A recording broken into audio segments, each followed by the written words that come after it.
saludamos con la paz de Dios en esta oportunidad para el estudio de la lección de Escuela Sabática. Nos encontramos con el pastor Orlando Flores, que le damos la bienvenida. Estamos ya en la lección 4, que nos habla del reino de sacerdotes, tratando este semestre de buscar primeramente el reino de Dios, que es el tema central del Antiguo y del Nuevo Testamento, el reino de Dios.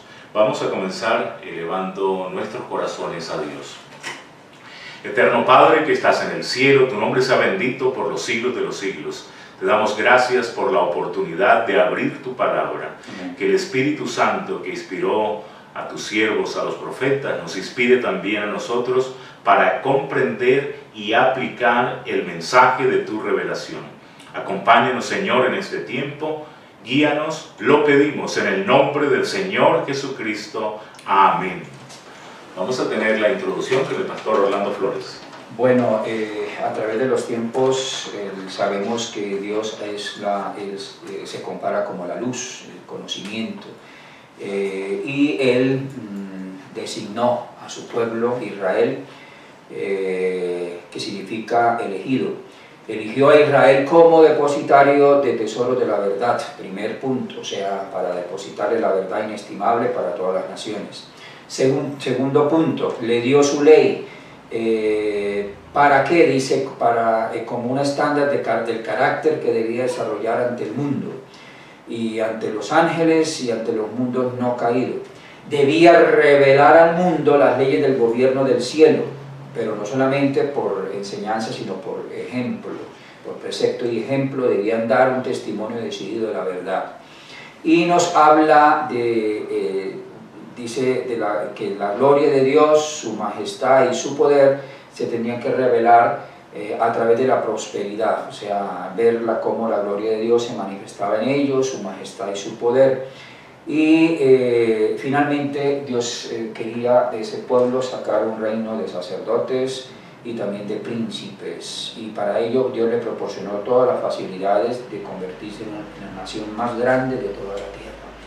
Entonces esa es la parte de cómo venimos aquí hablando sobre un título, el reino de sacerdotes, cómo Dios quiere que haya un sacerdocio, como más adelante nos va a explicar. Del labio sacerdote el pueblo buscará la ley porque es mensajero de parte de Jehová, y también lógicamente enseñará la ley y la vivirá y la tratará de proyectar al mundo que la desconoce. Entonces sobre eso, dentro del título de todo ese semestre, buscar primeramente el reino de Dios, es necesario también el sacerdocio para poder buscar ese reino de Dios de una manera correcta. Entonces, basado en eso, tenemos un subtítulo sobre el reino de sacerdotes, y nos hace la primera pregunta: ¿quién es el primer sacerdote del Altísimo mencionado en las Sagradas Escrituras y qué posición adicional ocupó, hermano Samuel? Muy bien, entonces encontramos, como muy bien lo enfoca la pregunta, de acuerdo a la mención que hace la Biblia específicamente, entonces aparece Melquisedec como este primer personaje con este privilegio, con este rol, con este oficio tan importante del sacerdocio. No olvidando que los primeros patriarcas también hacían sacrificios a Dios después del pecado de nuestros primeros padres, y ahí tenían ese rol sacerdotal. La inspiración nos dice en Historia de la Redención, la página 52, que al principio se consideró que el jefe de cada familia era el dirigente y sacerdote de su propio conjunto familiar, y así lo notamos con evidencias bíblicas, ¿no? Este personaje, Melquisedec, va a ser muy importante porque hemos dicho es sacerdote y también la Biblia lo menciona como rey, y va a ser un tipo del Señor Jesucristo, como lo encontramos en la nota, se nos especifica. Él no era Cristo, sino que era la voz de Cristo en el mundo, estaba allí en acción él. Y también al representar a Cristo, pues tiene una superioridad a Abraham, que aparece ahí en escena, en este capítulo 14 de Génesis, ¿no? Melquisedec, rey de Salem, sacerdote del Dios Altísimo, le sirvió pan y vino y bendijo a Abraham. En esa bendición aparece en el versículo 19, le dijo: bendito sea Abraham por el Dios Altísimo, creador del cielo y de la tierra. Este hecho de bendecirlo denotaba la superioridad. De hecho, es para nosotros muy conocido, y lo repetimos cada sábado en la iglesia, la bendición sacerdotal de número 6, que es un rol, que es uno de los oficios del sacerdote, dar bendición. Y aquí notamos que Melquisedec bendice a Abraham. Y sirve el pan. Exacto, le dio el pan y el vino, ¿no? También Abraham le da los diezmos a Melquisedec, reconociéndolo como superior, y se le presenta, según Hebreos capítulo 7, en el versículo 3, que es un sacerdocio eterno o para siempre, porque él en este caso estaba representando al Señor Jesucristo, ¿no? Reino de sacerdotes. Yo quería mencionar sobre la primera partecita de la nota donde dice: fue Cristo quien habló a través de Melquisedec, así como Dios también habló a través de Simeón, de Ana, cuando tomó al niño que estaba siendo presentado, ungido por el Espíritu Santo. Entonces inclusive profetizó, ¿no? Dice que este niño es puesto por levantamiento, pero también por caída, hablando de que una espada traspasaría el corazón de María. Entonces estaba hablando de Cristo a través de Simeón y a través de Ana, y así a través de muchos otros personajes Dios ha hablado, pero en este caso habló a través de Melquisedec, pero resalta que precisamente Melquisedec no era Cristo, pero sí estaba hablando a través de él. Exactamente. Siguiendo, digamos, en la historia del pueblo de Dios, después de los primeros 11 capítulos, esa historia primitiva, después del capítulo 12, la historia patriarcal con Abraham, vemos ahora en Éxodo que el pueblo de Dios está cautivo allá. Dice: cuando Israel fue establecido como un pueblo santo. ¿Cuál era la intención del Señor? ¿Y qué parte de la promesa muestran que Dios desea establecer un reino espiritual? Bueno, entonces aquí ya habla de intención, tiene que ver con el sentimiento de Dios. Ya en la primera vimos el conocimiento, lo que nosotros conocemos es que Dios utilizó a los patriarcas, entre esos Abraham, pero que aparece un sacerdote llamado Melquisedec, pero ahora nos habla del sentimiento de Dios hacia el pueblo, un pueblo elegido, que en este caso nos habla de Israel. Y nos dice: ahora, si dais oído a mi voz, primera condición para ser elegidos en Israel es que oiga la voz de Dios. Y segunda, guardéis mi pacto, tiene que ver con la ley de Dios, de acuerdo a Deuteronomios 4, 2 y 13. Dice: vosotros seréis mi especial tesoro sobre todos los pueblos, porque mía es toda la tierra, y vosotros seréis el reino de sacerdotes, gente santa. Esto di a los israelitas, o sea, como que dice, enséñales, concientícelos de los propósitos que Dios tiene, el sentir de Dios hacia ustedes. Es un sentimiento de que ustedes sean un pueblo especial, de que dentro de ustedes sean sacerdotes, que sean gente santa, que les recuerde eso. Y la nota me llama la atención también, donde habla de la prosperidad delante de las naciones, del mundo, que Dios se proponía hacer con el pueblo de Israel. También podía darle sabiduría como segundo punto. Tercer punto, habilidad de todo artificio, o sea, inclusive hasta el día de hoy el pueblo de Israel es uno de los mejores talladores de diamantes. Los ennoblecería, los elevaría, dice en obediencia a sus leyes, porque sabemos que había leyes civiles, leyes sanitarias, además de la ley de Dios. Si eran obedientes, habían de ser preservados de las enfermedades que afligían a otras naciones y ser bendecidos con vigor intelectual.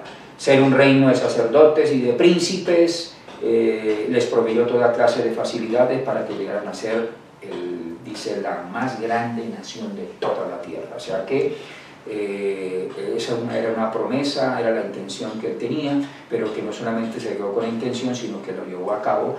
Lamentablemente, que hijos los embendecidos heredaron. Lamentablemente el pueblo hebreo no aprovechó esas bendiciones, como dice Pablo allá en Romanos 3:1, ¿qué provecho tiene ser judío? Mucho, porque yo les fue dada la palabra. También nos habla que le dieron las promesas, la ley, pero luego en Hebreos 4 dice, todo eso no les aprovechó, por no ir acompañada en fe de los que la oyeron. O sea, la falta de fe los llevó a que no llevaran a cabo todos los propósitos hasta el fin, y por eso Dios tuvo que hacer algunos ajustes que la lección nos va a presentar. A mí me llama la atención y me gusta esa expresión donde dice mi especial tesoro, ¿no? Sí. Entonces, como los reyes en esa época tenían muchos tesoros, pero un tesoro muy diferente, muy especial, o también se puede traducir mi propiedad personal. Digamos, los reyes podían tener ganados, podían tener tierras, pero cuando eran perseguidos, estos tesoros no los podían llevar con ellos. En cambio, el especial tesoro prácticamente lo tenían como en un baúl, en un cajoncito, y siempre lo portaban. O sea que Israel siempre iba a estar en la mano de Dios. En medio de todos los tesoros del mundo, Israel era una joya muy importante. Y es que se ve en el santuario, en el caso del sumo sacerdote, con el pectoral donde estaban las 12 piedras preciosas, esmeraldas, de ónice, de todos los que menciona, y eso precisamente era que en el corazón lleva a su pueblo. Amén. Ahora entramos a otro ítem sobre la consagración de primogénitos y levitas. O sea, ya nos habla en que ya no era solamente a través de los patriarcas, sino que también a través de los primogénitos, y posteriormente entonces a los levitas los llama también. Entonces, hermano Samuel, cuando Israel todavía estaba en Egipto, ¿a quién eligió el Señor para que fueran dedicados especialmente para él? Muy bien, entonces seguimos ahí todavía en Egipto y en este tema de la Pascua, en el papel de Israel. Precisamente en el contexto de la Pascua, en Éxodo 12:51, ya aparece la mención de los primogénitos, y en el texto de la lección de Éxodo 13:2, Dios le da la orden, ¿no?, de consagrar todo primogénito. Entendemos que ya habían pasado las plagas y la última que fue la muerte de los primogénitos egipcios, ¿no?, pero que los primogénitos del pueblo de Dios fueron protegidos, fueron salvados. Ahora ellos están consagrados o le pertenecían a Dios, ¿no? Dice, son míos, ¿sí? Es la expresión bíblica. Y la nota nos exalta este papel tan valioso, tan importante. La dedicación de los primogénitos se remontaba a los primeros tiempos. Dios había prometido al primogénito del cielo para salvar al pecador. Entonces ellos también representaban a Cristo, el primogénito del cielo. Este don debía ser reconocido en toda familia por la consagración del primer hijo, en este caso el hijo varón. Había de ser dedicado al sacerdocio como representante de Cristo entre los hombres. Entonces era el primogénito de los sacerdotes, y como Cristo también es sacerdote y el representante ante los hombres, ¿no? Y también en la segunda parte nos dice, cuando Israel fue librado de Egipto, la dedicación de los primogénitos fue ordenada de nuevo. Entonces Dios tenía este plan, tenía este principio, así que la ley de presentar a los primogénitos era muy significativa. ¿Por qué? Nos da dos razones. Uno, al par que conmemoraba el maravilloso libramiento de los hijos de Israel por el Señor, pero también, número dos, prefiguraba una liberación mayor que realizaría el unigénito de Dios, ¿no? Entonces la salvación y el ministerio de Cristo estaban aquí ilustrados. Pastor Orlando. Quería resaltar esta parte de los primogénitos. Generalmente cuando se habla de primogénitos es el mayor. Sí. Al decir el mayor, por eso viene hoy en día también dentro del ministerio los ancianos, los élderes que llaman en inglés. Entonces, que mayormente también los pastores son personas de experiencia, así como los sacerdotes también eran personas que generalmente a través de la experiencia adquirían una consagración, la experiencia especialmente con Dios. Entonces me llama también la atención cuando dice la razón por qué ratifica en Egipto que los primogénitos eran de él, porque en Egipto había dado muerte a todos los primogénitos, no solamente de los egipcios hombres, sino también de los mismos animales. Y entonces los que estaban vivos, los que habían quedado vivos de los israelitas, pues lógicamente estaban vivos eran porque Dios los había preservado.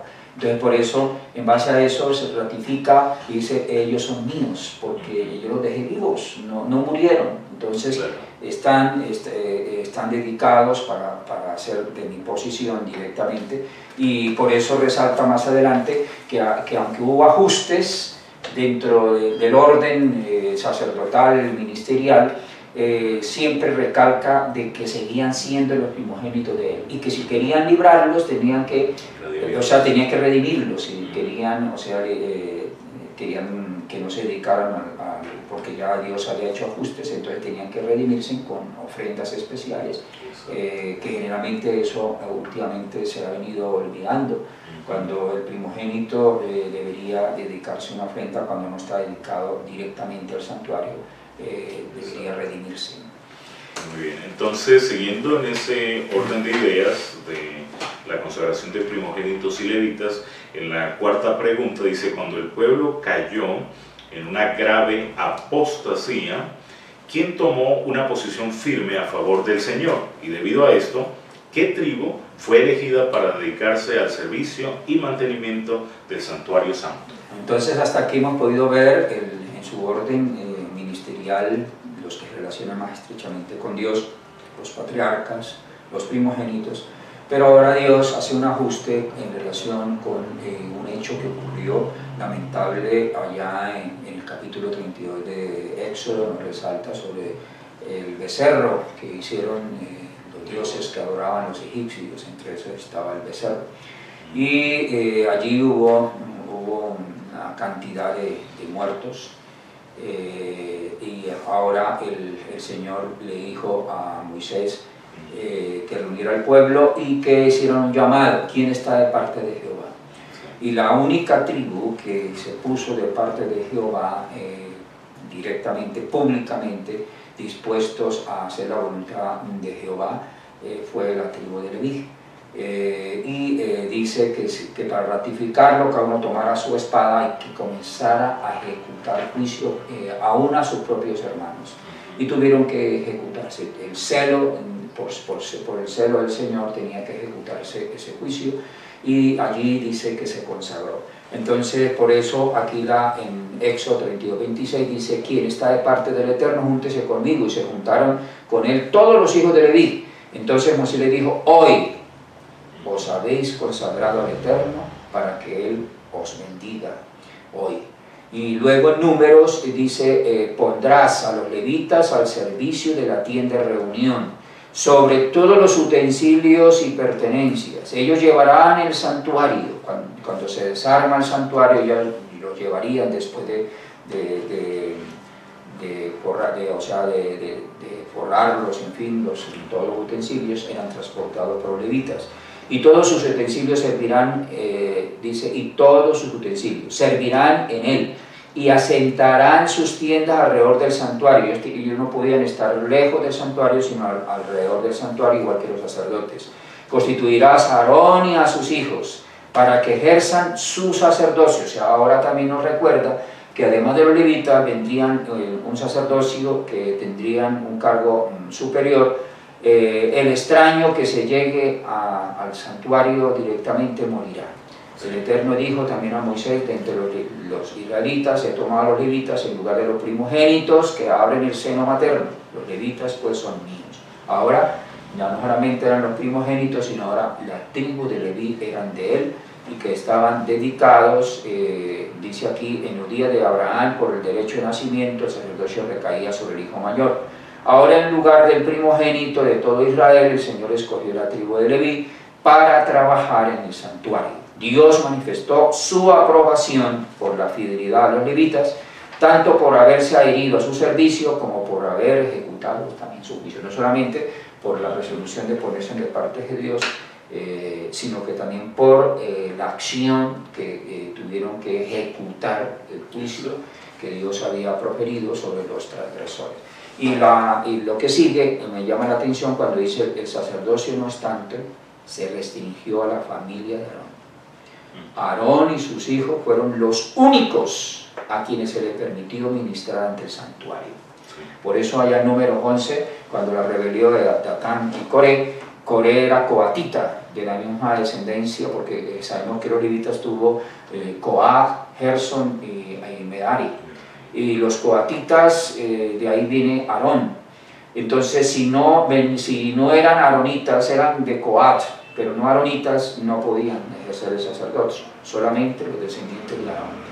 Y los coatitas eran los que cumplían más y más allegados al santuario, sobre todo lo que transportaban, ayudaban a transportar las cosas más santas, y los otros transportaban las columnas, otros las cortinas, en el orden que está en Números. Es interesante ver ese orden.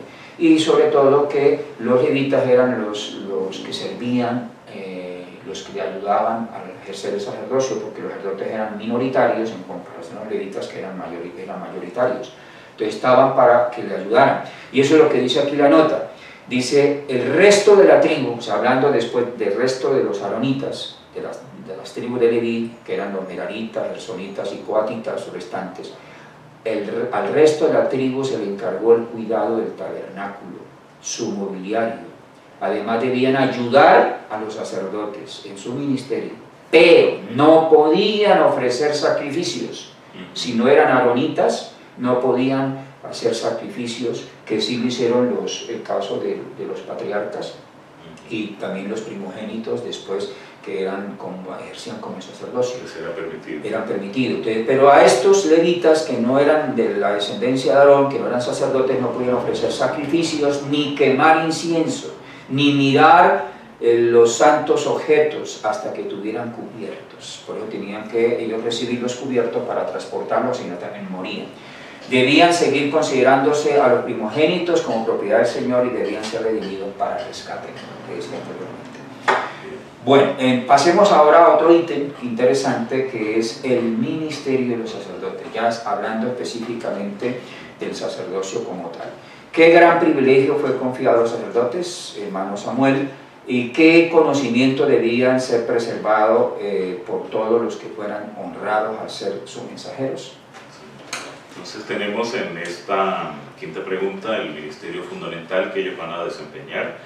Según Isaías, vosotros seréis llamados sacerdotes del Eterno. Entonces era un servicio, era un oficio delante de Dios, ministros de nuestro Dios. Y también dice, comeréis la riqueza de las naciones y con su gloria seréis sublimes. Entonces hay un estatus, un privilegio, una bendición en ese servicio al Señor. Dios se iba a comunicar, o sea que eran ese puente de comunicación. Más adelante también el sumo sacerdote, o lo que la Biblia va a llamar el pontífice, ¿no? Ese constructor de puentes, entonces el puente entre Dios y el hombre, que ese es también uno de los oficios que la bestia, que el papado se ha asumido, llamándose sumo pontífice, cuando es Cristo nuestro sumo sacerdote, nuestro mediador. Según Malaquías 2, un ministerio fundamental del sacerdocio dice, porque de los labios del sacerdote han de guardar la sabiduría. Entonces viene ese temor de Dios, esa orientación, esa edificación integral en una labor educativa, pedagógica, para que el pueblo sea edificado, para que el pueblo avance. Lo vemos en el caso de Esdras, ¿no? Que también viene de esa línea sacerdotal, y como él, cuando viene con los deportados, los está instruyendo y lee la ley de Dios, lee la Torah, lee todos estos documentos sagrados. De la boca el pueblo buscará la ley.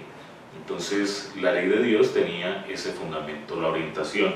La ley, si la podemos interpretar, los 10 mandamientos, las leyes mosaicas y también los primeros 5 libros de la Biblia, que se les conoce como la ley, ellos debían orientar con estas revelaciones divinas, porque es mensajero del Eterno Todopoderoso. Entonces, qué bendición ser un mensajero, ser un comunicador de las verdades divinas. Las primeras 2 notas son muy cortas, los 2 testimonios dicen: los pecados del pueblo fueron transferidos en figura al sacerdote oficiante, que era un mediador para las personas. Todo el servicio del santuario representaba esa obra de Cristo, pero el mismo sacerdote era un ejemplo, el sacerdote y el sumo sacerdote en lo sucesivo con Cristo. Entonces eres mediador para las personas.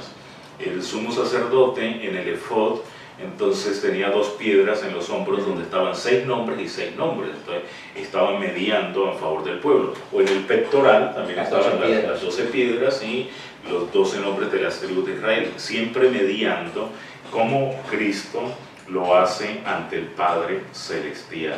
Dios ha prometido que sus siervos fieles y obedientes serán exaltados para ser sacerdotes y reyes, y ya lo vamos a ver cómo esta bendición se da para el pueblo de Dios. Si nosotros somos siervos, si somos fieles, si somos obedientes, pues se nos da el privilegio del sacerdocio y del tema del reinado que estamos también estudiando, Pastor. Aquí quiero resaltar sobre las primeras líneas de la primera nota de Señal de los Tiempos, donde dice que los pecados del pueblo fueron transferidos sin figura al sacerdote oficiante, que era un mediador de las personas. Quizás por eso el catolicismo hasta el día de hoy, los sacerdotes se creen que son los mediadores, se creen que sobre ellos se le debe confesar los pecados.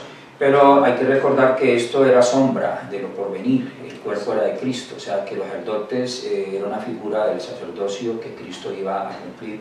Después de su muerte ascendería, y por eso en Apocalipsis 1 lo vemos en medio de los candeleros. El candelero estaba en el lugar santo, y en el lugar santo entraban los sacerdotes. Y por eso lo encontramos vestido de una túnica blanca, hay Apocalipsis 1 nos habla también. Entonces estaba ejerciendo sacerdocio. Pero más adelante ya vemos cómo somos sacerdotes. Entonces ya a partir de la muerte de Cristo ya nosotros le confesamos los pecados directamente a ese sacerdote, al que está en los cielos. Ya no es ni siquiera la parte pastoral. A veces lógicamente hay hermanos que se preocupan por sus problemas, sus hierros, y a veces desean descargarse en el sacerdocio pastoral. Pero nosotros en sí somos conscientes de que nosotros no podemos perdonar pecado. Lo único que perdona pecado es el Señor. Tenemos que llevar las almas a enseñarle a los hermanos que se descarguen con Cristo, porque no hay otro nombre, no hay otro mediador entre Dios y el hombre.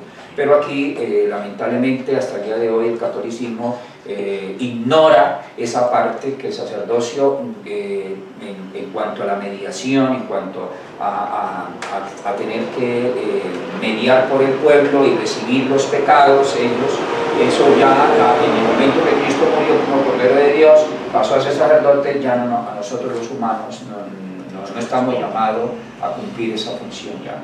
Entonces esa parte tiene que quedar clara en esta lección. Exacto, era entonces ilustrativa, tipológica, representando al Señor Jesucristo. Entonces notamos que el sacerdocio tiene un ministerio muy amplio. Sigamos recalcando en la pregunta número 6. Además de la realización de los sacrificios, servicios, mantenimiento del santuario, ¿qué otro ministerio se confió a los sacerdotes? Entonces aquí nos habla ya la tarea, o sea, las funciones, el hacer. ¿Qué es lo que tienen que hacer los sacerdotes? ¿Qué tareas? Entonces dice, primero, enseñar a los israelitas. ¿Qué tenía que enseñar? Los preceptos del Eterno, que le había mandado a través de Moisés, esas verdades, esos principios fundamentales. Hasta el día de hoy nos corresponde hacerlo. De los reyes sacerdotes el pueblo buscará la ley, decía allá en Malaquías, el hermano lo refería. Ellos, guardaron tu palabra, cumplieron el pacto, enseñaron las normas a Jacob, y dice, y tu ley a Israel. Pondrán incienso ante ti, o sea, tenían que también estar pendientes de colocar el incienso. Holocausto sobre el altar, mañana y tarde, o sea, lo que hoy es el culto matutino, el culto vespertino, recordando el sacrificio de Jesús. Si no, tendríamos que estar haciendo el holocausto, que era quemarse totalmente el cordero, y no se podía ni siquiera comer su carne, sino todita era indirectamente quemada, porque representaba el sacrificio de Jesús consumado a favor de la humanidad. Entonces, esos eran los oficios sacerdotales.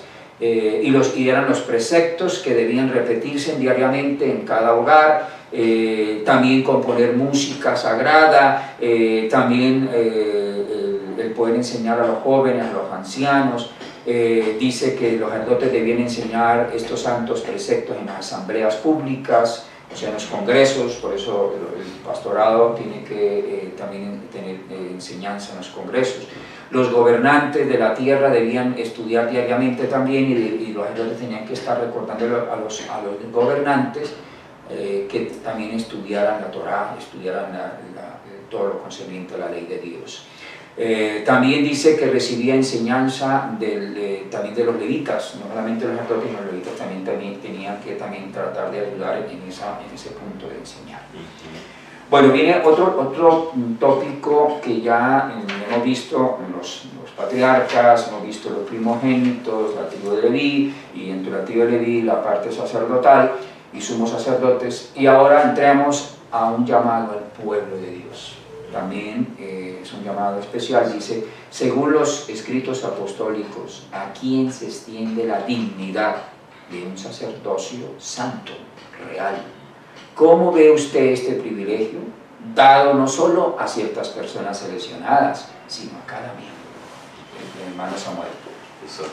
Igual Pedro toma en su primera carta, en el capítulo 2, versículos 5 y 9, habla de vosotros, habla de la iglesia de la época, y por lo tanto se aplica a nuestra iglesia, al pueblo de Dios de este último tiempo.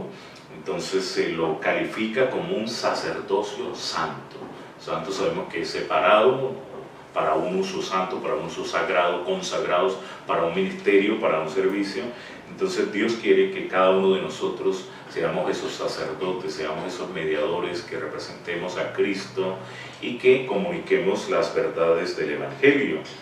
Dice que aún la presentación para ofrecer sacrificios espirituales que sean agradables, pero entendiendo que esos sacrificios no dependen de nuestra parte humana, sino que son agradables por medio de Jesucristo, porque es Cristo el sacrificio, la ofrenda y el verdadero sacerdote. Nosotros apenas somos sus representantes, ¿no?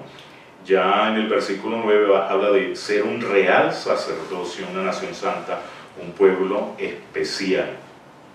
La segunda parte de la pregunta, ¿cómo ve usted?, que digamos tiene que ver en la parte personal, creo que debemos destacar aquí una doctrina muy fundamental, y sería el sacerdocio universal del creyente. Tenemos que ir a la historia del cristianismo, a nuestra historia, y una herencia que tenemos como protestantes. Quizás que de la Reforma Protestante se enfatiza mucho las solas de la Reforma Protestante: solo la Escritura, solo la revelación bíblica, solo la fe para la salvación, solo la gracia como ese elemento del regalo de Dios para la salvación, solo Cristo como mediador, como el verdadero mediador y sacerdote, solo a Dios la gloria, que la salvación, toda la gloria es para Dios, no hay un elemento humano. Pero también la Reforma Protestante nos dejó el legado de el sacerdocio universal del creyente, porque en la época de Martín Lutero entonces creían que solo una casta especial podían ser los sacerdotes. En cambio Lutero va a decir: no, todos los creyentes pueden tener un sacerdocio, un servicio de bendecir la comunidad. Ahí tendríamos la labor de la evangelización. Todos los creyentes podemos evangelizar. Interesante cuando habla de todos los creyentes, ya entonces hacemos una simbiosis de lo que hasta aquí hemos visto. Dentro del orden de Dios para la última iglesia están los patriarcas, que son las personas mayores. Están también los primogénitos, que sí siguen siendo mayores. Están también ya el linaje como pueblo, o sea, al hecho a recibir a Cristo, estamos siendo consagrados, o sea, y a veces nos toca que, dice, por amor a Cristo tenemos que ser conscientes que tenemos a veces que tener problemas con nuestros padres, con nuestros hijos. Por eso allá en San Mateo dice que el que ama a padres, tierras, hijos, más que a mí, no es digno de mí. Entonces tiene que hacer sacrificios, así como Leví se consagró allá cuando se puso de parte de Dios. Entonces el pueblo de Dios en este último tiempo, cuando se pone de parte de Dios, eso requiere a veces sacrificios de que sus amigos, sus familias, porque entran en choque por nuestra fe, porque ya es una fe más sólida, es una fe conservadora en medio del libertinaje que el mundo vive, porque estamos en la época finales. Entonces es como una mosca en medio de la leche. O sea que nosotros resaltamos siendo un pueblo peculiar, y eso nos lleva a que a veces no nos miren con buenos ojos nuestras propias familias. Entonces, el levita, el linaje. Pero me llama la atención ahora lo que va a continuar, lo que sigue.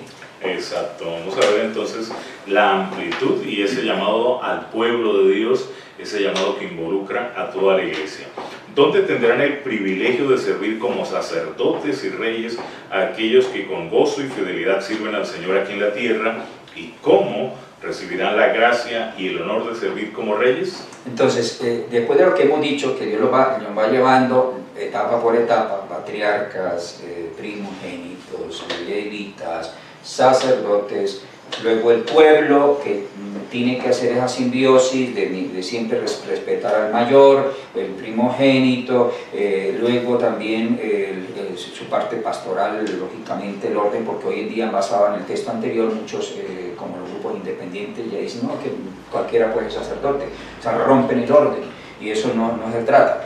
Porque aquí nos está proyectando a dónde nos quiere llevar Dios. ¿Por qué el pueblo del último tiempo tiene que estar como ya antesala a cumplir una función que vamos a cumplirla ya directamente en el cielo? Que es lo que dice aquí Apocalipsis 1:6. Y nos constituyó un reino de sacerdotes para servir a Dios, su Padre. A Él sea la gloria por imperios sempiternos. Luego en Apocalipsis 5:10 vuelve y lo recalca. Y de ellos hiciste. De ese pueblo, dice, va a sacar un reino de sacerdotes para servir a nuestro Dios y reinarán sobre la tierra. Aquí habla de reinar sobre toda la tierra, pero ahora Apocalipsis 26, no solamente en la tierra, dice, dichoso y santo el que tiene parte de la primera resurrección. La segunda muerte no tiene potestad sobre esto, sino que serán sacerdotes de Dios y de Cristo. ¿En dónde? Reinarán con Él durante 1000 años. ¿Esto en dónde es? En el cielo. O sea que en el cielo vamos a reinar con Cristo allá. Pero aquí en la tierra reinarán sobre la tierra directamente, vamos a reinar. Pero en el cielo es con Cristo, o sea, porque allá lógicamente están las potestades superiores. Y eso sería, o sea, allá están los mundos que no han caído, los ángeles. Entonces, pero aquí en la tierra sí ya directamente vamos a reinar eternamente. Entonces hace hincapié, y que dentro de eso estará la parte sacerdotal, es decir, que siempre se estará enseñando, siempre se tendrá esa conexión entre lo divino, para que no se olvide, o sea, como dice de generación en generación, dice, nunca nos olvidemos de quién es Dios, que es el creador de cielos y tierra. Exacto, creo que un sinónimo del sacerdocio sería el servicio, y era un servicio santo. Entonces el llamado al pueblo de Dios es que podamos servirle a Él de acuerdo a los dones, a las capacidades que Él nos ha regalado en su misericordia. Vamos a terminar con una palabra de oración con el pastor Orlando. Querido Señor, amante Padre, estamos ante ti para adorar tu nombre. Muy agradecido, Señor, porque hemos podido visualizar cómo en el buscar el reino de Dios, tú tienes órdenes establecidos para que no haya confusión dentro del pueblo, para que haya también estamentos claros, lo que tenemos que hacer o lo que no debemos hacer, los límites también dentro de las responsabilidades que tú nos llamas. Te pido, Señor, que nos ayude para que finalmente podamos obtener esa proyección que tú tienes para tu pueblo, que es que lleguemos a ser un reino de sacerdotes, de príncipes, que podamos reinar sobre todo el universo juntamente contigo, y finalmente en la tierra también poder reinar. Por eso queremos pedirte que perdones, Señor, toda falencia, que nos ayude a que cada día nos podamos entrar en una purificación y así poder lograr los objetivos que tú tienes benevolente hacia nosotros, y que permita que otras personas que a través de estos medios puedan llegar a entender que también pueden estar llamados para insertarse dentro de un pueblo y también tener el privilegio de ser reyes y sacerdotes finalmente. Te lo agradecemos, que perdones nuestras faltas, nuestros pecados, y guárdanos, seres amados, en Cristo Jesús. Amén. Amén. Agradecemos al hermano Jairo Ochoa, que está detrás de cámaras, y los invitamos a compartir por las redes sociales, por YouTube, por Facebook, por WhatsApp, este material. Dios les bendiga. Amén.